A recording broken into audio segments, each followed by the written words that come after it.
Today we've got a nuclear revenge story of a thief getting stuff taken back in a crazy way. We'll get into that in a bit, but first, I recorded my ex-boss and ruined his career as a professional basketball player. My ex-boss was the father of all jerks. Well, not anymore. He's now forcefully retired, has little money, and is divorced from his wife. He had this sort of misfortune coming since he screwed a lot of people over, but I guess I was his nemesis. The first time I met my boss was a full month after working in his home as a live-in maid. Before that, I was interviewed by his PA, who was his lover, his home manager, his major advisor, and essentially his Olivia Pope. She decided I was great for the job when she found out that I was undocumented. I still can't believe she played me so well. She just assumed I wasn't documented and I stupidly admitted it to her. It wasn't the worst mistake ever. When I told my aunt whom I lived with before moving in with them, she shook her head in pity. That is not the kind of thing you admit to anyone ever. She was irritated. I'm sorry, she backed me into a wall.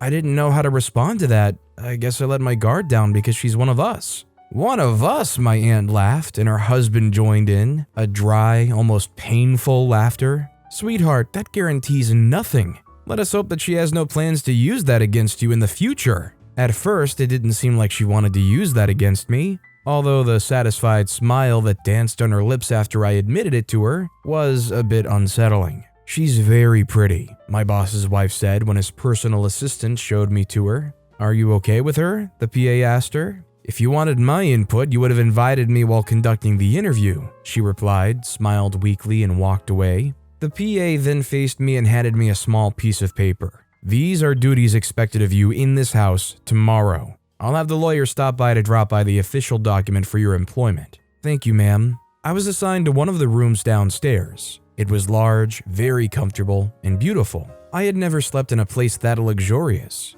I was glad to have gotten a job, but I was also worried about the attitude I got from both women earlier. I had prayed to find work with a family that had very little drama. The family my cousin worked for before she saved up enough money to buy a sewing machine and rent a place where she could make dresses for people was a very dramatic one. There was always something violent and dangerous going on. Sometimes they even threw knives at one another. I had always prayed to not work for a family like that. My aunt, however, always joked about rich families having the dirtiest secrets. I had a good relationship with my boss's wife. We were almost friends, in fact, and that happened over a short while. We would talk in the kitchen while she cooked and I helped her out. She told me about traveling to France to attend a culinary school. She stopped schooling when her husband proposed and they moved in together. I saw in her a woman who was deeply unsatisfied with her life. The only thing that gave her joy was cooking, and boy, she cooked. She was nearly always in the kitchen cooking something. She made breakfast for everyone, her stepson and the staff. She prepared something for nearly every guest that walked in. She also had friends who came over and she cooked for them.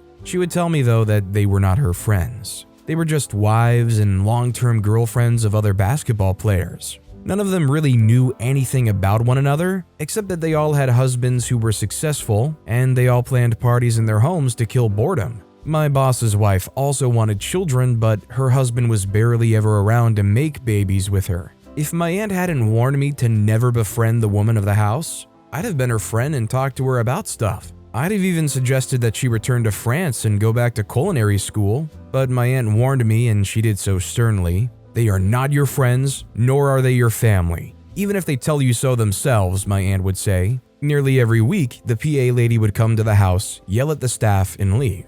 My boss's wife would ignore her. It was evident that she'd been ignoring her for a while. She had probably resisted her and resigned to having her around. I had not met my boss at the time, but I suspected that they were hooking up. I was not wrong. When I met my ex and was introduced to him by his lover PA, the first thing he did was glare at my chest. I noticed that his PA gently touched his arm to caution him. She saw him gawk at my chest. After that day, I noticed that she made subtle efforts to keep me out of his way. Not that I cared. My ex-boss was a disgusting man and I hated him. She also mentioned that I had to wear uniforms while I was working in the house. None of the other staff wore uniforms, it was just me. I think she wanted me to always remember that I'm the maid. Again, that didn't bother me at all. I just wanted to make enough money to pursue my goals. That was my priority. I also wanted to do that fast so I could finally leave their home. My boss was a monster, and seeing him treat his wife like she disgusted him was too much.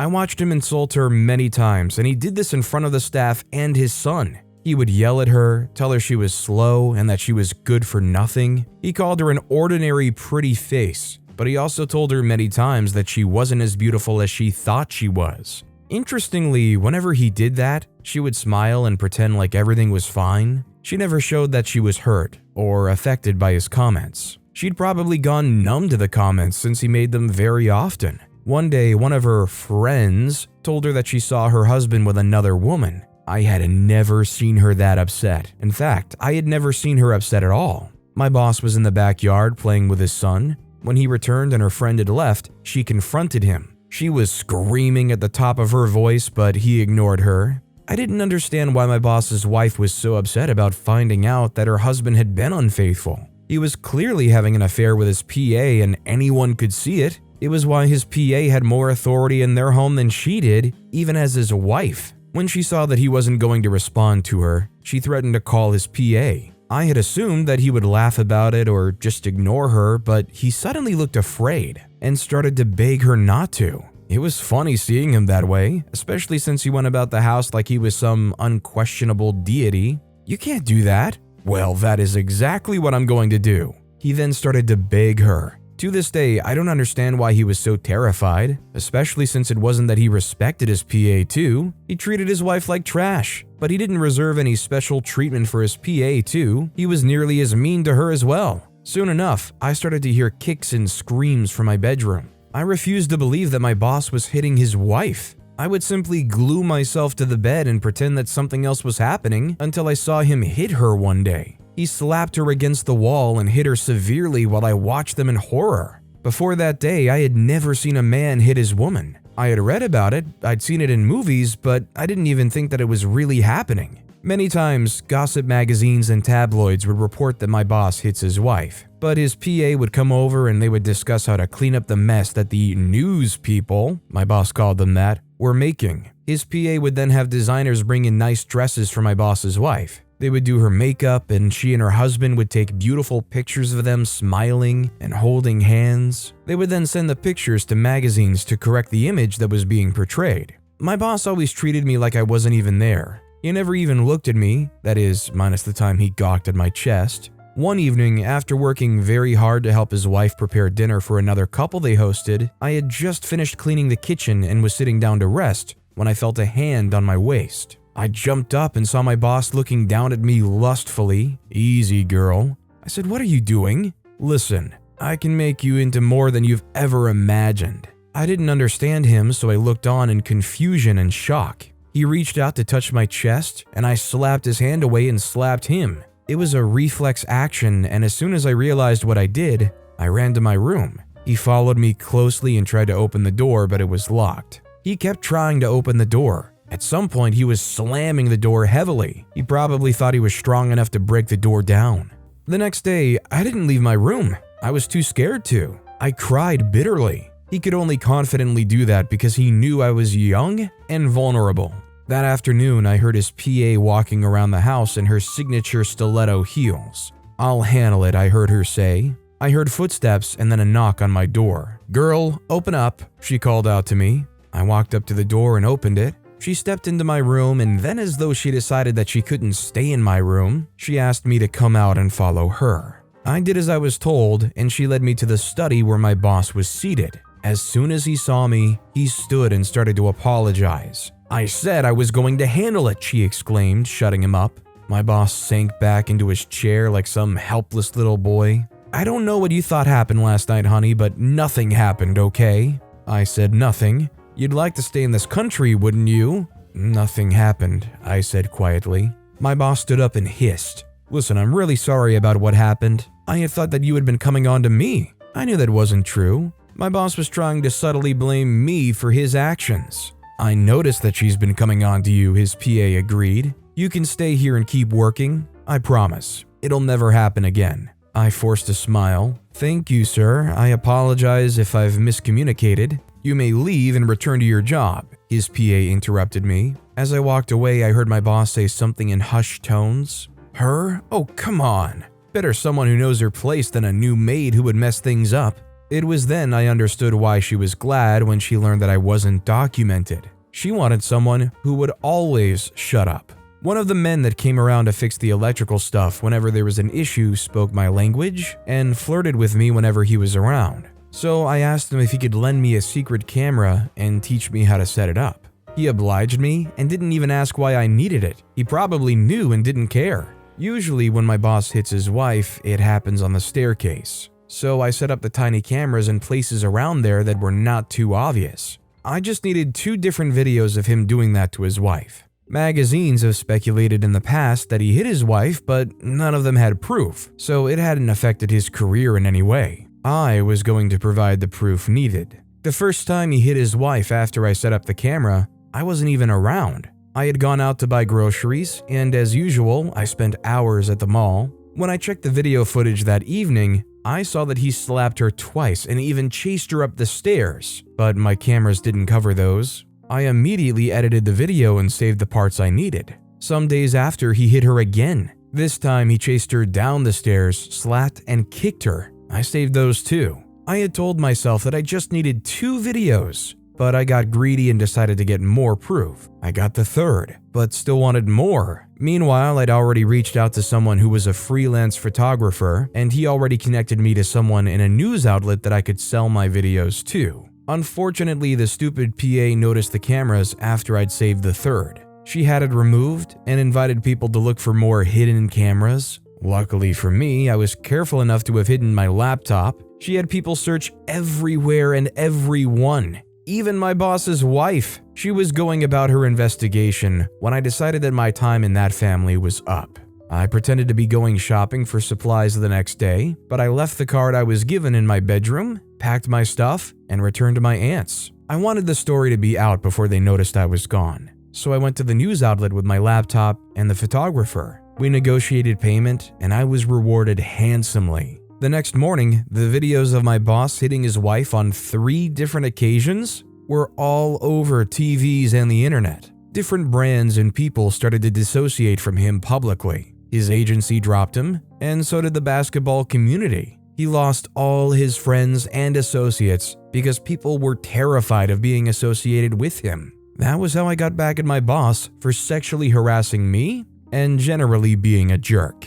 Definitely, generally being a jerk is a very light way to put what they did here outside of just the harassment to OP themselves. I gotta imagine that payday was actually probably pretty worth it. I mean, Lord knows, usually you just sell it to like TMZ and they try to bid you down, but hopefully OP got a valid price for what they got. Although I fully understand the true intention wasn't about how much money you could get for it. This next story is, girl who stole my stuff got stripped off it in school. I'm in high school where I'm kind of like a hotshot. My family's well known because my grandpa is the owner of the school body and other large corporations in the area, while my own biological parents are serious business owners who own large shares in the school too. Thanks to them, I had a hard time fitting in as a normal kid in school. How could I, when I could get exclusive access into the director's office at any time? People in my school tried to make friends with me for that reason. Aside from the desperate ones, I still had very cool and real friends, but there was this girl, Bella.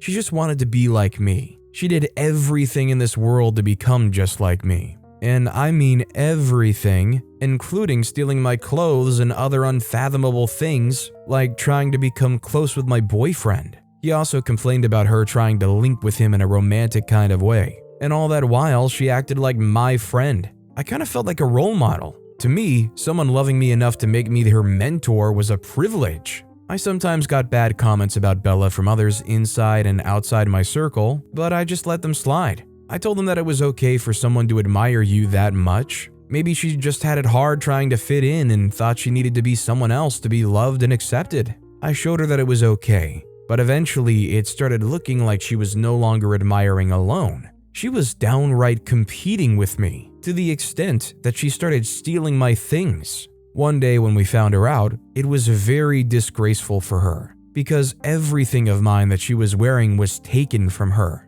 Enough was enough, and that was the time she stopped bothering me. I noticed that she moved on to fangirling another girl named Cece. That was none of my business, as long as I got Bella out of my way. It's backstabbing and animalistic to bite the hand that feeds you. I thought I was doing the right thing by bringing her close, only for her to make me regret it. Was it clear enough that Bella was copying me? Well, she was a class below me, but always liked to hang out with us. I thought she didn't have friends in her class, so I made her belong to mine. She had black short hair and I had long, wavy red hair. Bella started wearing a wig. She tanned her skin to resemble the tint of my skin. She changed her school bag from a black Nike backpack to a pink one-armed bag like I carried. She wore matching shoes with me, tried to match my style, the way I walked and talked, and much more. I was just dumb and I used to think that it was me being nice. Suspicion started when my boyfriend Jake was like, "Jennifer, we need to talk." I knew it was going to be about Bella, so I got defensive already.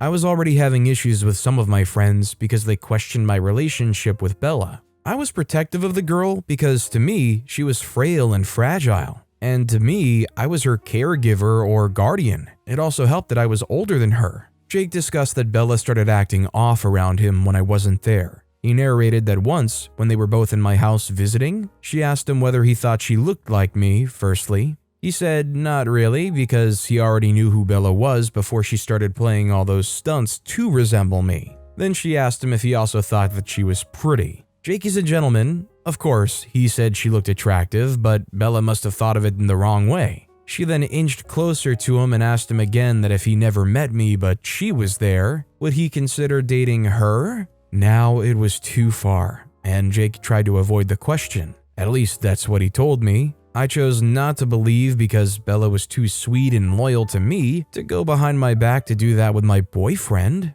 When Jake didn't offer a response, she supposedly got on him and demanded that he kiss her. Jake pushed her away and asked her if she was okay. Noticing that the scene did not look pretty and if he lingered around in my house, something terrible might have happened in my absence, he took his things and left. I got back from the errand my mom sent me on. Only Bella was there. She said that he got impatient from waiting and left after saying that I always kept him waiting.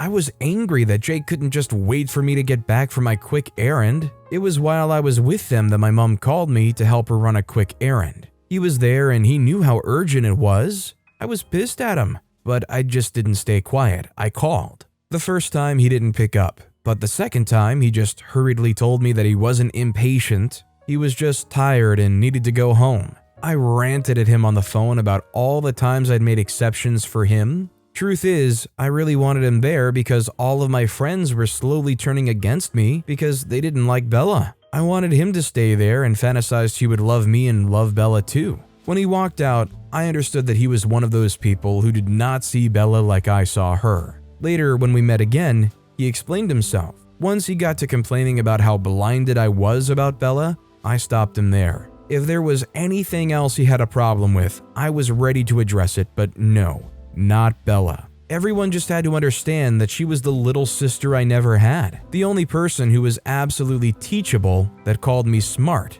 My relationship was on fire. Jake was obviously looking forward to a time when reality would dawn on me about Bella's true nature. I just wasn't ever seeing a time when I wouldn't be close with Bella. He told me that she was trying to get with him when I wasn't there. I barked in his face that it had gotten down to lying about Bella just to get rid of her. To me, my friends were jealous. They were way smarter than me, especially Jake. He taught me everything. Finally, someone wanted to learn from me, and somehow it didn't sit right with the people I always learned from. If Bella thought that the way I organized my schedule and the things I did with my free time was wise, then so be it. If she wanted to spend her time with me, then there should be no opposition. Bella, too, fueled my annoyance for my friends. She thought they were preventing me from being myself. She posed as the only one who genuinely cared about me. In fact, for the first time, I actually thought my good friends were only there because of my family status. For the first time, I doubted their true friendship, but still we stuck together. I felt the bond weakening. Then an even more devastating one was the distance between me and my boyfriend. Everything felt strained. I still wasn't open to hearing anything negative about Bella. There was one day when we all gathered in my house again. Everyone except the boys in my friend group. We had a sleepover event to plan our dance dresses. Even though Bella was a class lower and wouldn't attend, I still invited her and she came. We talked about dresses, trending styles, seeing our dresses or buying a ready gown, hairstyles, jewelry, makeup, shoes, and everything else. Every girl bought their jewelry boxes. We helped each other pick their dress designs. I actually loved the little event. There was grape wine and chocolates. Some people found their clothes and shoes online and decided to order them for delivery. Others planned to sew, while we all planned to get our hair done in the same salon on the same day. We left on a good note that day. At least, nobody had any fallout during the sleepover. Dance was a few weeks away, and it was time for each of us to start implementing the plans we had. Who was coming in the limo? Who was going with a guy? At that point, I was thinking about joining the other girls to pull up in the limo and not come with Jake because things had gotten really strained between me and him. We wouldn't get close if Bella was near. That just irritated me more. We were still partners and dance dates for the formality of it, but we both knew things weren't working out between us. Funnily enough, another day I was just looking through my dance stuff. You know how girls will wear their clothes and pose in front of the mirror a million times before the main day? I was trying on my clothes with makeup for like a final prom rehearsal, and that is when I noticed that my pearl necklace and bracelet was gone. Not all of them, just the particular one I was planning to wear for that dance. It was odd. When I told my mom, she said maybe I just didn't remember where I kept it. After I tried it on in the sleepover, I was quite sure that I did. It was in the box. I never left it out of its packaging. The issue was very strange to me because I wasn't careless, and I remember not wanting anything to happen to my precious jewelry, so I stashed it away. Then my mother assumed that maybe a servant stole it. That suspicion did not last for long because in the same drawer that the pearl necklace was in, there were many other more expensive and more beautiful jewelry to choose from. Why specifically the pearl ones? Then my mother finally squared up to what we both know was the only reasonable cause of the missing jewelry pieces. She advised me to make a friendly call to my friends that attended the dance and politely ask if any of them mistakenly packed my jewelry with them. The calls were just a formality. I was angry deep down, and I knew one of them had to be the culprit. It wasn't like they even took the case with it. The package was safely still stored away in the drawer. Sadly, I knew the truth. One of my friends was the culprit, and it was most likely Bella. I was so scared to ask her because if she was the one who took it at the end of the day, what everyone else said about her would be true. And that wouldn't be the first time she had taken something from me. After lunch one day, I noticed that I didn't have my pink wristwatch on my wrist anymore. I knew I took it off to wash my hands, but it was no longer on the table or around me. Later, I asked Bella if she had seen it, and she hesitated to bring it out of her purse. Then she told me that she was just keeping it for me because I forgot it. I didn't give enough time to analyze the situation because it was the first time. Then when she started getting identical things to mine, I would see her with something I thought was mine, and she would say that she got hers and maybe I just misplaced mine. After crying over my lost pearl pieces, I had a eureka moment. Bella was not trying to be like me, she was trying to be me. She envied the life I had and wanted it so bad that she would do anything to replace me. She was not a friend, she was an enemy, a desperate, psychopathic, and intelligent enemy. I was the fool who she could take advantage of. She used me and now wanted to replace me. She wanted to have my boyfriend, my mom, my stuff. She wanted all the attention I got in school.